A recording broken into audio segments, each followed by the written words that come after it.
Assalamualaikum warahmatullahi wabarakatuh. Alhamdulillahirabbil alamin wassalatu wassalamu ala Rasulillah wa ala alihi wa sahbihi ajma'in. Bersyukur kepada Allah Subhanahu wa taala pada pagi ini kita dapat bersama-sama insya-Allah dalam siri tadabbur harian setiap daripada muka surah Al-Quran. Hari ini kita bersama-sama insya-Allah daripada dataran Jami' Asri Sultan Haji Hassan Al-Bolkiah Muizzuddin Wad Daulah di Bandar Seri Begawan. Hari ini kita akan bersama-sama insya-Allah di muka surat yang keempat, insya-Allah muka surat yang keempat daripada mushaf kita, mushaf standard yang dikeluarkan oleh penerbitan Percetakan Madinah Al-Munawwarah. Dan hari ini insya-Allah kita akan bersama-sama di ayat yang ke-17 sehingga ayat yang ke-24 daripada surah Al-Baqarah.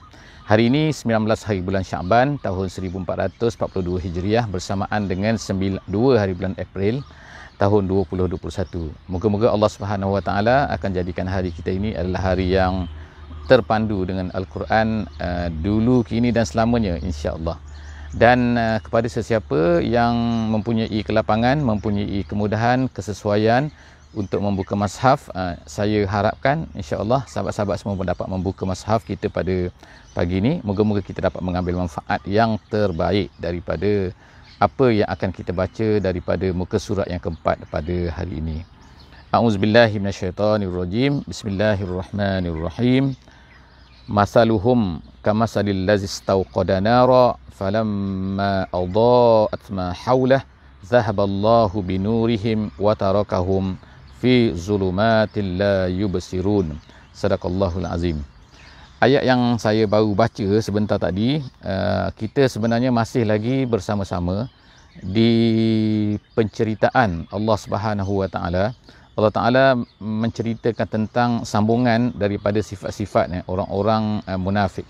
Sebagaimana yang telah kita baca sebelum daripada ni, daripada ayat yang pertama sehingga ayat yang pada hari ini, iaitu ayat yang ke-17 insya-Allah, iaitu Allah Taala masih lagi menceritakan tiga jenis manusia yang sepatutnya dalam kefahaman kita, dalam pembahagian kita, bila kita melihat manusia ni, maka mereka ini tidak lebih daripada tiga golongan ini, iaitu yang pertama orang-orang yang beriman, dan kemudian yang kedua orang-orang yang kafir, dan kemudian yang ketiga orang-orang munafik. Jadi maknanya ketiga-tiga golongan ini adalah satu perkara, satu pembahagian yang telah dari awal lagi Allah Subhanahu Wa Taala telah ceritakan kepada kita. Dan apabila kita mula membaca mushaf ini, mushaf mana-mana mushaf, iaitu bila kita membaca Quran, maka perkara pertama selepas daripada kita berjumpa dengan surah Al-Fatihah, kita akan bertemu dengan penceritaan Allah, pembahagian Allah Subhanahu Wa Taala bahawa manusia ini terbahagi kepada tiga golongan, iaitu mukmin, musyrik atau kafirun, dan juga yang ketiga adalah orang munafik. Hari ini insya-Allah kita sambung lagi sedikit lagi daripada ayat yang menceritakan tentang sifat orang munafik. Apa dia? Setelah daripada kita habis dalam sesi sebelum daripada ni tentang orang munafik, iaitu Allah Taala kata mereka ini telah ishtara, iaitu kita kata telah menjual apa yang ada pada mereka, iaitu telah diberikan kepada mereka dua perkara di depan mereka tu, iaitu ada al-huda dan juga ada az-zulumat ataupun al-kufru. Tapi mereka ni lebih memilih kepada perkara-perkara yang kekufuran daripada al-huda, daripada petunjuk yang Allah Subhanahu Wa Taala nak berikan kepada manusia. Jadi sebab itulah Allah Subhanahu Wa Taala sifatkan mereka ini begitu. Dan sekarang Allah Taala sebutkan insya-Allah dua lagi perkara, dua contoh untuk menggambarkan bagaimana orang-orang munafik ini. Iaitu contoh yang pertama, Allah Taala gambarkan yang dipanggil sebagai contoh nari, contoh api. Dan yang kedua ialah contoh ma'i, iaitu air. Jadi kita tengok sama-sama insya-Allah daripada muka surat ini. Yang pertama sekali Allah SWT sebut masaluhum. Masaluhum ni maknanya perumpamaan lah kita katakan, ataupun masaluhum juga diberi makna oleh ulama-ulama tafsir, bermakna di sini ialah sifat mereka. Jadi sifat mereka ini Allah Ta'ala kata ialah kamasalil ladzi istawqada nara, sama seperti orang-orang yang istauqa, iaitu orang-orang yang istauqada, iaitu orang-orang yang menyalakan nara, api. Kemudian falamma adaa'at, dan apabila api itu telah menyala, api itu telah wujud, dia menyalakan api, kemudian tiba-tiba api itu bila dah wujud, adha'at ma haulaha, dan api itu telah memberikan kepanasan kepada mereka kalau musim sejuk. Sebagaimana ahli tafsir sebut dalam jalan lain, dia kata apabila api itu dah menyala, maka kepanasan pun mereka dapat dan mereka pun mula tak takut. Sebab apa, dah nampak keliling kan apa yang ada di keliling mereka dengan api itu. Dah cerah lah kan. Tapi tiba-tiba zahaballahu binurihim. Allah Subhanahu wa taala telah zahaballahu binurihim. Allah Taala kita kata membawa pergi dengan api itu, dengan cahayanya. Zahaballahu binurihim, iaitu apa? Iaitu Allah Taala padamkan api itu, kemudian wa tarakahum fi zulumatin, dan kemudian Allah Taala tinggalkan mereka dalam keadaan apa? Fi zulumatin. Fi zulumat ini Allah Taala gunakan perkataan jamak di sini kan, zulumat. Dia bukan zulmah. Kalau zulmah tu satu kegelapan, tapi bila zulumat, kegelapan. Kenapa Allah Subhanahu wa taala menggunakan perkataan zulumat di sini? Jadi ahli tafsir kata erti zulumat di sini ialah kerana mereka ini, orang-orang munafik ini, mempunyai banyak perkara-perkara yang penyakit-penyakit yang ada dalam hati mereka. Penyakit yang tak suka kepada Islam, penyakit kekufuran, penyakit penipuan, penyakit macam-macam itu. Sebab tu dipanggil zulumat wa tarakahum. Jadi Allah Taala tinggalkan mereka dalam zulumat mereka itu, la yubsirun, dan akhirnya mereka tak nampak. Jadi asalnya ni mereka ni rasa macam amanlah kan, kita ni amanlah. Tiba-tiba bila Allah Taala akan tarik balik api tu, tarik balik cahaya tu, mereka hidup dalam kegelapan. Ahli tafsir mengatakan maksud di sini iaitu semasa mereka hidup ni, mereka rasa macam macam hebat, macam mereka rasa amanlah di atas dunia ni masa mereka hidup. Tetapi apabila mereka tiba-tiba Allah Taala tarik, iaitu matikan mereka, maka terus mereka tahu kan bahawa sebenarnya mereka ini adalah telah melakukan satu kesalahan yang besar. Summum bukmun. Allah Taala sebut terus cerita selepas daripada itu ialah apa? Summun ni artinya ialah iaitu mereka ni pekak. Summun ialah pekak. Asal makna summun ni ialah insidad, iaitu orang yang satu benda yang tertutup. Apabila kalau kita tutup air yang mengalir itu, bila ditutup itu nama juga summun. Asam. Jadi summun ialah jamak kepada asam. Jadi summum bukmun. Jadi mereka ni adalah Allah Taala kata pekak, tidak boleh kemudian tu bisu bukmun, pekak ni maksudnya tak boleh mendengar kan. Dia tak boleh mendengar, kemudian tak boleh nak bercakap, kemudian umyun, buta lagi, la yarji'un, dan mereka ni tak boleh lagi kembali lagi. Jadi ertinya sini ialah apa kan, mereka ni kan tak, Allah Taala kata sini kan, iaitu apa, Allah Taala sebut ni bukmun. Kenapa summun? Kerana mereka bila dengar, bukan maknanya mereka ni tuli, mereka ni artinya tuli betul. Tuli makna tak dengar apa-apa, tak, mereka dengar, boleh dengar muzik, boleh dengar apa, boleh dengar orang bercakap, boleh dengar orang ceramah, boleh dengar kan. Kalau orang tu dah tuli, orang tu dah pekak, orang tu dah bisu, itu memang tak ada taklif. Tapi sekarang ni mereka ni ada taklif. Tapi Allah Subhanahu wa taala tak menampakkan kepada mereka kan. Bila mereka dengar tu, mereka tak dapat hidayah. Mereka dengar tu, mereka tak dapat kebaikan-kebaikan. Kemudian bukmun bisu, iaitu mereka tak nak ungkapkan benda-benda yang betul kan. La ilaha illallah, mereka tak nak ungkapkan. Benda yang baik mereka tak nak ungkapkan. Menyuruh kepada kebaikan mereka tak nak ungkapkan. Of course lah. Bila mereka ni kalau la ilaha illallah pun mereka tak nak sebut, jadi maknanya mereka ni lebih dahsyat lagi kan. Jadi Allah Taala sebutkan itulah sifat mereka, seolah-olah macam mereka ni dah buta, tuli, pekak, tak ada guna pun panca indera yang Allah Taala berikan kepada mereka ni. Kenapa? Mereka tak gunakan untuk mencari perkara-perkara yang mencari hidayah, mencari keridaan Allah Subhanahu wa taala. Tapi gunakan untuk perkara-perkara yang mengarut-mengarut lain, fahum la yarji'un, mereka tak akan dapat kembali. Jadi, yang kita dapat kembali mana? Kembali kepada kebenaran dah. Allah Taala dah tutup mereka tu. Kemudian seterusnya Allah Subhanahu wa taala membawa pula kepada kita contoh yang kedua, iaitu sifat mereka ni seumpama juga Allah Taala kata ataupun sifat mereka ni adalah sama seperti sayyib. Sayyib ni ialah hujan, iaitu orang-orang yang mendapat hujan kan, ashabul matar, dalam tafsiran kata, iaitu orang-orang yang mendapat hujan. Okey, kemudian minas sama ni daripada atas. As-sama ni kalau dalam Al-Quran maknanya apa-apa yang di atas itu as-sama, bukannya langit biru yang kita nampak ni, tapi maksudnya apa-apa saja yang di atas, maka itu dipanggil sama.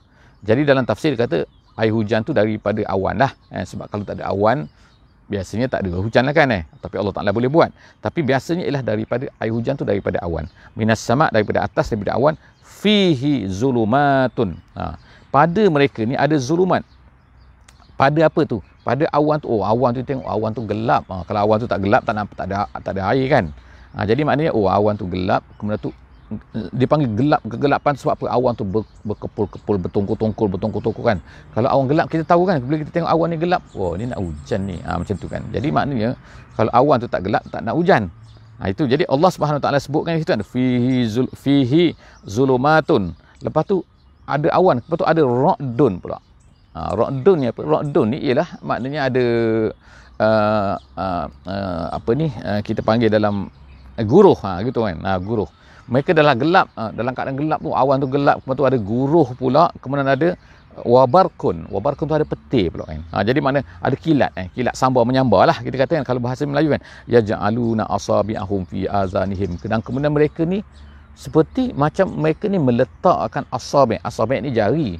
Tapi orang tak letaklah jari kan, mana boleh letak jari, boleh letakkan ujung jari saja kan. Tapi Allah Taala itu adalah menggunakan, dipanggil tamsil. Jadi Allah Ta'ala kata mereka ni pun meletakkan jari mereka fi azanihim, di telinga mereka. Dan kemudian selepas daripada tu kan, minas sawa'iq. Kenapa? Kerana mereka takut dengan suara yang kuat tu. Kemudian selepas daripada tu Allah Ta'ala kata apa? Hazarul maut, mereka takut kepada mati. Jadi apa perumpamaan ni? Apa perumpamaan ni sebenarnya? Ulama-ulama tafsir seperti Jalalain, dia menyebutkan macam ni. Dan diterimalah oleh ulama, iaitu apa? Perumpamaan ini untuk menyebutkan orang-orang kafir ni, orang-orang munafik ni kan, mereka ni dalam kegelapan sebenarnya. Dalam kegelapan tu, kegelapan syirik, kegelapan, macam-macam kegelapan di keliling mereka tu kan. Jadi makna kegelapan, kemudian tiba-tiba ada pula datanglah dalam kegelapan tu, maksud kegelapan tu apa? Iaitu kekufuran lah. Kemudian tu datanglah ra'dun. Ra'dun tadi ialah kita kata apa ni, guruh tadi kan. Guruh kan, guruh yang kuat tadi, guruh dan juga kilat. Jadi guruh tu apa? Maksud guruh tu ulama tafsir kata ialah iaitu ancaman-ancaman yang dibawa oleh pendakwah-pendakwah. Ancaman yang dibawa oleh Nabi yang pertama ni, dan kemudian ancaman-ancaman kan, ceritakan ini, kalau buat macam ni masuk neraka, kalau buat macam ni masuk neraka. Itu adalah ra'dun. Kemudian tu wabarkun. Wabarkun tu ulama tafsir kata maksudnya ialah hujah-hujah kan, yang jelas yang kena kepada mereka kan. Hujah-hujah tu dah betul kan, gini kita katakan, gini kan. Itu adalah seperti petir, seumpama kan. Tetapi mereka ni tak nak dengar perkara tu. Kita dah cerita dah kan, mereka ni dalam kekufuran, dalam gelap kan, kegelapan. Tiba-tiba kita dah bagi hujah, kita pendengarkan kepada mereka gini. Tapi tiba mereka tak nak, letakkan telinga dalam jari ni dalam telinga, tak nak dengar. Kemudian apa? Minas sawa'iq. Jadi sawa'iq situ ialah artinya, iaitu itulah yang kita sebut tu kan. Minas sawa'iq, kemudian hazarul maut. Apa yang mati ni? Mereka takut mati. Takut mati itu artinya apa? Iaitu bagi mereka, bagi orang munafik ni, kalau mereka meninggalkan kekufuran, itu artinya mati. Seolah-olahnya kan. Bila mati ni apa? Kalau ikut matinya asalnya ialah berpisahnya di antara ruh dan jasad. Jadi mereka ni tak nak berpisah. Tak nak berpisah dengan apa? Tak nak berpisah dengan kekufuran yang mereka pegang itu. Jadi sebab tu Allah kata mereka sayang sangat kepada kekufuran tu, sehingga bila Allah Subhanahu Wa Taala datang dengan membawa hujahnya melalui lidah nabinya, melalui lidah pendakwah dan sebagainya, tiba-tiba mereka pun takut, letakkan tak nak dengar benda-benda kebaikan tu kan. Jadi itulah Allah Taala kata hazaral maut, mereka takut mati, iaitu takut nak tinggalkan agama nenek moyang mereka tu. Dan kemudian seterusnya Allah Taala kata wallahu muhitum bil kafirin. Allah Taala ni muhit. Muhit tu maknanya, asalnya maknanya mengelilingi. Macam pagar tu mengelilingi satu kawasan tu, itu dia panggil muhit. Jadi Allah Ta'ala ni muhit apa? Muhit bukanlah bertempat. Allah Ta'ala ni kan, menurut akidah kita Ahlussunnah wal Jamaah, maksudnya Allah Ta'ala ni mengetahui semua benda. Tapi mereka ni tak boleh nak lari daripada Allah Subhanahu Wa Taala. Tapi mereka rasa macam mereka ni boleh lari, boleh berpisah boleh lari daripada pengetahuan Allah Subhanahu Wa Taala. Kemudian Allah Subhanahu Wa Taala sebut lagi yakadul barku yakhtafu absarahum. Hampir-hampirlah kan kilat itu menghilangkan mata mereka. Tapi maknanya hampir-hampir menyambar penglihatan mereka ni, mereka tak nampak. Sehinggalah kan, tiap-tiap kali kilat itu, kullama adaa lahum masyawfih, tiap-tiap kali kilat itu menyala, mereka pun berjalan. Tapi wa iza azlama alaihim qamu, dan apabila gelap, mereka pun berdiri stop situ kan, berdiri situ kan, berhenti dengan menunggu dengan apa? Menunggu dengan kebingungannya walau sya'allahu la zahaba bisam'ihim. Kalau Allah Taala nak, Allah Taala boleh cabut Allah Taala boleh hilangkan pendengaran mereka, wa absarihim, dan juga penglihatan mereka, dan kemudian wallah innallaha ala kulli syai'in qadir. Allah Taala tu maha berkuasa di atas segala sesuatu. Jadi apa maksud ni? Maksud ayat ni kan, yakadu ni kan, hampir-hampir ni ialah maksudnya, iaitu mereka ni memilih, Allah SWT sebut, iaitu mereka ni memilih ayat-ayat Quran, apa yang mereka suka mereka akan ambil, apa yang mereka tak suka mereka tak ambil. Itu maksud daripada yang kita baca tadi, ayat tadi, iaitu apa kan, hampir-hampirlah kilat itu menyambar penglihatan mereka, dan kemudian setiap kali menyala mereka pun berjalan, setiap kali padam mereka menitap. Maksudnya situ ialah kadang-kadang mereka tengok ayat Quran ni, apa yang sesuai dengan kehendak mereka, apa yang sesuai dengan keinginan mereka, mereka pun terima, mereka pun suka hati, mereka pun. Tapi bila satu benda tu tak sesuai, konon-konon lah kan tak sesuai, padahal semua benda yang datang dalam Al-Quran ni semua sesuai kan, tapi bagi mereka tak sesuai dengan jiwa mereka, tak sesuai dengan roh, dengan perasaan mereka, dengan nafsu mereka, mereka pun tolak benda tu. Itu maksud daripada ayat yang sedang kita baca ni, iaitu ayat yang ke-20 kan. Jadi ayat ini adalah ayat pengakhiran lah daripada sifat-sifat manusia yang Allah Subhanahu Wa Taala sebutkan, ceritakan kepada kita tentang 3 golongan tersebut kan. Jadi habis ayat ni, seterusnya ialah Allah Subhanahu Wa Taala menyebutkan dalam ayat 21, iaitu sekarang kita pergi keluar daripada sifat-sifat tu, pergi kepada satu cerita yang lain, iaitu Allah Subhanahu Wa Taala menyeru kepada manusia, ya ayyuhan nas. Maksud ya ayyuhan nas ini manusia, tapi maksudnya ialah fokus, iaitu kepada orang-orang yang menjadi target dalam dakwah tu. Allah Taala jadi tujukan kepada, kalau di sini zaman Nabi sallallahu alaihi wasallam, iaitu orang yang berada di Mekah lah, ya ayyuhan nas, wahai ahli Mekah, wahai ahli Mekah semua, ya ayyuhan nas. Kemudian Allah Taala kata apa? U'budu rabbakum allazi khalaqakum wallazina min qablikum la'allakum tattaqun. Allah Taala kata, hanya hendaklah kamu mengikhlaskan ibadah kamu. Kamu hendaklah fokus ibadah kamu, tak boleh beri kepada Lata, tak boleh kepada Uzza, tak boleh kepada Manat, tak boleh kepada semua tak boleh. Sekarang hanya kepada Allah Subhanahu Wa Taala saja. Kenapa? Kerana dialah yang telah menciptakan kamu dan orang-orang yang sebelum daripada kamu. Perkara ni pun kamu setuju. Kamu pun mengaku kan. Wala in sa'altahum man khalaqas samawati wal ard la yaqulunna Allah. Kalau kita tanya kepada orang Quraisy ni, kepada orang kafir ni, siapa yang menciptakan? Takkanlah batu yang mereka sembah tu, takkanlah Manat yang mereka sembah tu. Itu batu, mereka yang buat kan. Kerana mereka beri nama. Tapi kemudian tiba-tiba kamu sembah dia. Bukan satu benda yang tak logik kan. Jadi sebab itulah Allah Taala kata, Allah Taala menciptakan kamu, Allah Taala yang menciptakan orang yang sebelum daripada kamu.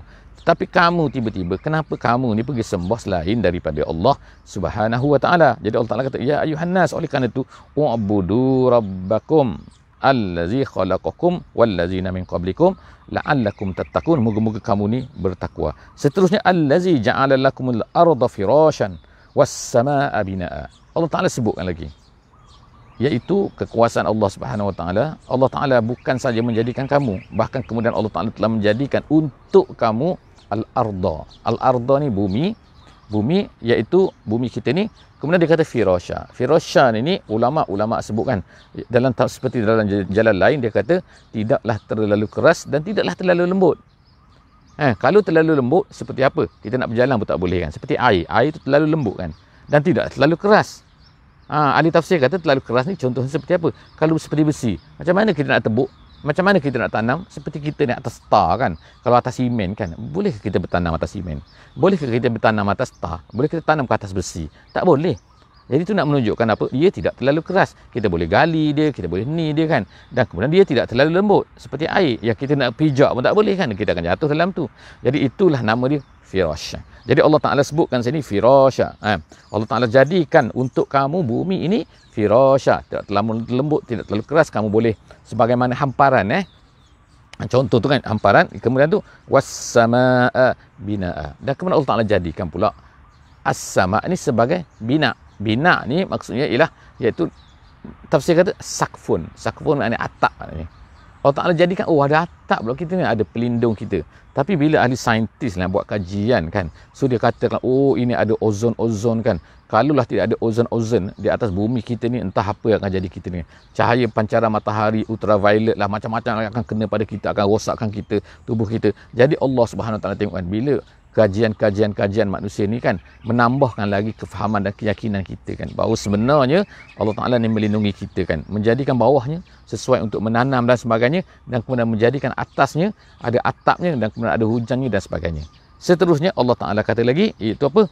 Jadi selepas daripada itu fa akhraja bihi minas samarat rizqan lakum. Daripada itu, selepas itu dikeluarkan pula buah-buah pula kan. Ada tumbuh pokok kan. Kalau kita duduk di Mars Mars tu ada apa? Macam padang pasir semua kan. Tapi manusia pergi cari jugalah, sibuk-sibuk nak pergi cari kan. Itu kerja mereka. Tapi maknanya kita tengokkan perbandingan kan. Bumi ini dengan suburnya, ada pokoknya kan. Tu Allah Ta'ala kata kan, kemudian pokok tu keluarkan buah pula tu. Bukan kita ni pun, pokok ni rambutan keluar rambutan, durian keluar durian kan, anggur keluar anggur, dan macam-macam lagi. Minas samarat rizqan lakum. Benda tu Allah Ta'ala nak beri rezeki kepada kamu. Fala taj'alu lillahi andada wa antum ta'lamun. Oleh kerana itu maka janganlah kamu mengadakan sekutu andad bagi Allah Subhanahu Wa Ta'ala. Allah Ta'ala jadikan semua, tiba-tiba kamu pergi sembah yang lain yang tidak memberi apa-apa, batu yang kamu sendiri buat kan. Yang Allah Ta'ala juga buat batu tu, kemudian kamu ukir dia, kemudian jadi patung, kemudian kamu sembah dia. Adakah tak logik benda tu kan, apa yang kamu buat tu? Jadi oleh kerana itu Allah Ta'ala kata fala taj'alu wa in kuntum fi raibim mimma nazzalna ala abdina. Seterusnya Allah Subhanahu Wa Ta'ala kata wa in kuntum, kamu tak percaya juga, kamu tak nak juga, kamu tak nak beriman juga, kamu kata apa? Kamu kata Quran ni adalah rekaan Muhammad, kamu kata rekaan orang Islam dan sebagainya. Wa in kuntum fi raibim mimma nazzalna ala abdina, yang kami turunkan ke atas hamba kami. Allah Ta'ala gunakan perkataan hamba di sini untuk merefer kepada Nabi Muhammad SAW, kerana apa? Maqam hamba adalah satu maqam yang paling tinggi bagi kemanusiaan. Rasul of course lah, kerana dia dapat pangkat Rasul, tapi Rasul tak boleh diusahakan. Jadi kita sekarang ni, kita boleh capai untuk mencapai ubudiyah kita kan. Iyyaka na'budu wa iyyaka nasta'in. Hanya engkau yang kami sembah, hanya engkau lah yang kami minta pertolongan. Jadi kita boleh capai hamba ni kan. Jadi Allah SWT sebutkan Nabi ni sebagai hamba ala abdina. Kemudian Allah Ta'ala kata fa'tu bisuratin. Kalau kamu tak percaya sangat, kalau kamu kata Allah ada benda ni lah, Muhammad ni reka lah dan sebagainya, bla bla bla bla bla bla, okey, tak apa. Allah Ta'ala kata fa'tu bisurah, bawa datang satu surah. Maksud surah ni asalnya surah ni sur ni macam pagar kan. Sur tu pagar kan. Jadi kenapa dikatakan sebagai pagar, itu satu makna lah kan. Setengah-setengah kata bisuratin, ini suratin ni ertinya ialah satu benda yang turunnya daripada atas. Satu benda yang turun daripada atas yang hebat, maka itu dipanggil sur juga. Jadi ada dua makna lah bagi sur ni. Jadi yang pertama sur tu, surah tu makna gitu. Kemudian yang kedua surah tu ialah maknanya satu benda yang mengelilingi sesuatu. Mana-mana boleh pakai insya-Allah. Jadi kita tengokkan satu surah ni, surah yang paling pendek dalam Quran apa? Iaitu 3 ayat. Sama ada kita kata wal asri ke, kita kata inna a'tayna ke kan. Dia adalah 3 ayat. Jadi Allah Subhanahu Wa Ta'ala mencabar mereka. Bawalah sama seperti satu surah tu. Ada yang kata min di sini kan, fa'tu bi surati mim mislihi. Min sini sama ada min bayaniyah, min tab'idiyah. Ini adalah perbincangan dalam bahasa Arab lah kan. Tapi makna di sini secara mudahnya kita kata ialah Allah Ta'ala cabar walaupun satu surah. Pendek lah maknanya, cuba bawa. Kalau kamu kata sebab apa Allah Ta'ala cabar ni, mereka ni hebat, mereka ni fusoha, mereka ni orang-orang balaghi, orang-orang yang sangat-sangat hebat dalam balaghahnya dan sebagainya. Tapi bila Allah Subhanahu Wa Ta'ala cabar mereka ni, mampu ke mereka buat? Minta 10 mereka tak mampu, mereka 3 ayat pun mereka tak mampu. Jadi apa lagi yang mereka mampu ni? Jadi Allah Ta'ala kata wada'u syuhada'akum. Ajak siapa tu? Berhala-berhala kamu tu yang kamu rasa dia tu hebat, dah dia Tuhan. Ajak tu berhala-berhala tu. Jadi Allah Ta'ala kata sini wada'u syuhada'akum min dunillah. Tapi jangan ajak Allah, ajak syuhada kamu tu. Itu kan. Kemudian in kuntum shadiqin, kalau kamu betul dengan kata-kata kamu tu bahawa Quran ini adalah ciptaan Muhammad. Kalau kamu kata bahawa ianya adalah bukan daripada Allah Subhanahu Wa Ta'ala, so bawa. Cuba bawa.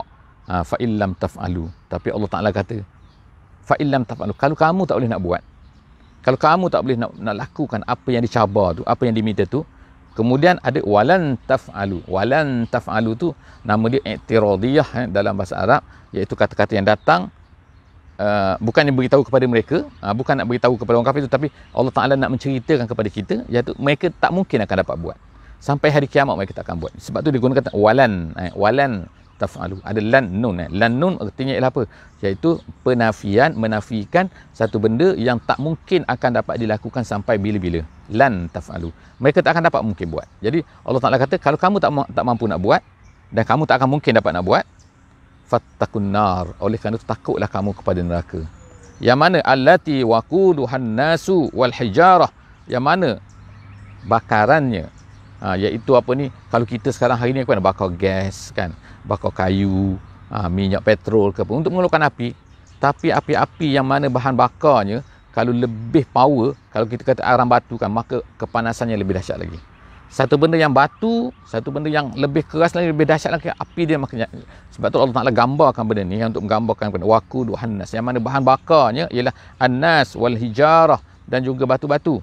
Ada yang kata batu-batu inilah berhala-berhala tu. Tapi apa pun maknanya ialah api tu sangat dahsyat. Nak beritahu kepada kamu semua kan, uiddat lil kafirin, ianya disediakan untuk orang-orang kafir. Jadi kalau kamu kafir, kamu akan masuk dalam tu. Jaga-jaga kan. Jadi Allah Subhanahu Wa Taala sebut sini, akidah ahli sunnah wal jamaah mengambil pendapat daripada sini kan, iaitu apabila Allah Taala sebut uiddat, artinya neraka ni dah wujud dah sekarang ni kan. Bukan maknanya akan wujud nanti, dah tak. Uiddat lah, disediakan, dah ready dah kan sekarang ni untuk orang-orang yang kafir.